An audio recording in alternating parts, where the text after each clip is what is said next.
Kita harus akui bahwa investasi ini menjadi salah satu penunjang pertumbuhan ekonomi kita ya. Banyak investor-investor yang ingin masuk, kita sudah lihat kan berita secara terbuka, sudah ada bahwa banyak investor yang membatalkan masuk ke Indonesia. Meskipun tidak semua sektor ya, ada sektor, kalau di sektor makan minuman masih cukup bagus, tapi sektor-sektor lain banyak yang membatalkan. Antara lain karena aturan-aturan kita yang mesti kita benahin, kita harus akui ya, terutama tenaga kerjaan ya. Ini juga menjadi perhatian dari Apindo ini, karena Apindo ingin mendorong bahwa peraturan regulasi di ketenaga kerjaan ini menjadi jelas.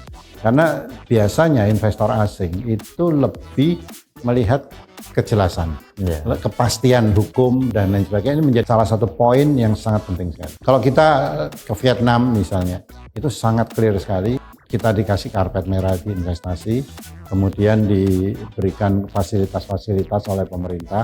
Dan beberapa contoh misalnya yang lalu ada pabrik yang mau investasi di pabrik kopi misalnya.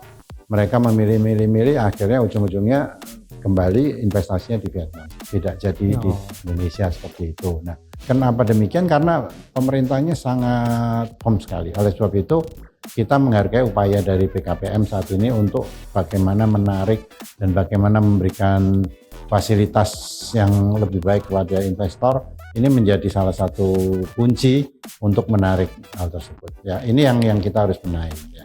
Kalau tidak, kita akan semakin tertinggal. Kemudian dari sisi ketersediaan bahan baku juga kita masih kalah jauh. Misalnya dengan Thailand ya. Thailand itu kemudahan bahan baku, baik itu bahan baku kemasan, packaging, kemudian jenis-jenis packaging yang ada di Thailand itu sangat maju sekali dibanding Indonesia, sangat inovatif sekali dibanding kita. Nah, ini juga salah satu yang harus kita benahin gitu ya. Indonesia kita masih punya tantangan berat di dalam ketersediaan bahan baku.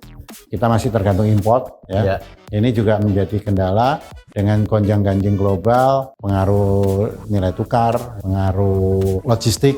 Dan tiba-tiba Selat Hormuz ditutup, biaya logistik naik. Tiba-tiba terusan Suez ditutup, biaya naik segala macam. Ini menyebabkan keterlambatan. Nah, kalau kita tidak benahin di sektor hulu kita, otomatis ini kita akan semakin tergantung dari import. Ini bahaya. Ya, oleh sebab itu saya sangat mendorong sinkronisasi hulu hilir ini sangat penting dilakukan.